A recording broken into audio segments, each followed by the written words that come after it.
Important concept ನಮ್ಮ ಪರಿಸರ. ಈ ಪರಿಸರ ಎಂದರೇನು? ನಮ್ಮ ಸುತ್ತಮುತ್ತಲೂ ಇರುವ ಎಲ್ಲ ಭೌತಿಕ ಮತ್ತು ಜೈವಿಕ ಅಂಶಗಳನ್ನು ಒಳಗೊಂಡಂತೆ ಪರಿಸರ ಎನ್ನುತ್ತೇವೆ. ಪರಿಸರದ ವ್ಯವಸ್ಥೆ ಜೈವಿಕ ಮತ್ತು ಅಜೈವಿಕ ಅಂಶಗಳು ಒಂದಕ್ಕೊಂದು ಪರಸ್ಪರ ಪರಿವರ್ತಿಸುವ ಪರಿಸರದ ನಿರ್ದಿಷ್ಟ ಭಾಗವಾಗಿದೆ.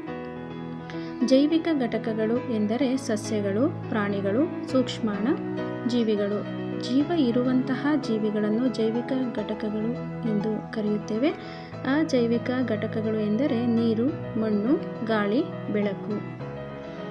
ಉತ್ಪಾದಕರು ನಮ್ಮ ಆಹಾರವನ್ನು ದ್ಯುತಿ ಸಂಶ್ಲೇಷಣೆಯ ಮೂಲಕ ತಯಾರಿಸುವ ಜೀವಿಗಳು. ಉದಾಹರಣೆ ಸಸ್ಯಗಳು. ಇವುಗಳು ಉತ್ಪಾದಕರಾಗುತ್ತವೆ. ಭಕ್ಷಕರು ಆಹಾರಕ್ಕಾಗಿ ಇತರ ಜೀವಿಗಳ ಮೇಲೆ ಅವಲಂಬಿಸಿರುವ ಜೀವಿಗಳು. ಉದಾಹರಣೆಗೆ ಪ್ರಾಣಿಗಳು. ಆಹಾರ ಸರಪಳಿ ಆಹಾರಕ್ಕಾಗಿ ಒಂದನ್ನೊಂದು ಅವಲಂಬಿಸಿರುವ ಜೀವಿಗಳ ಸರಪಣಿ.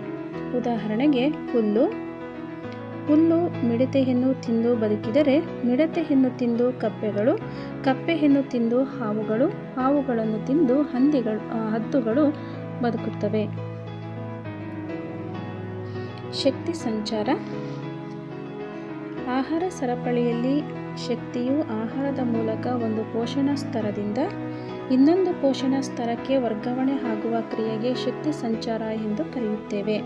ಪರಿಸರ ವ್ಯವಸ್ಥೆಯಲ್ಲಿ ಶಕ್ತಿಯ ಸಂಚಾರವು ಏಕಮುಖ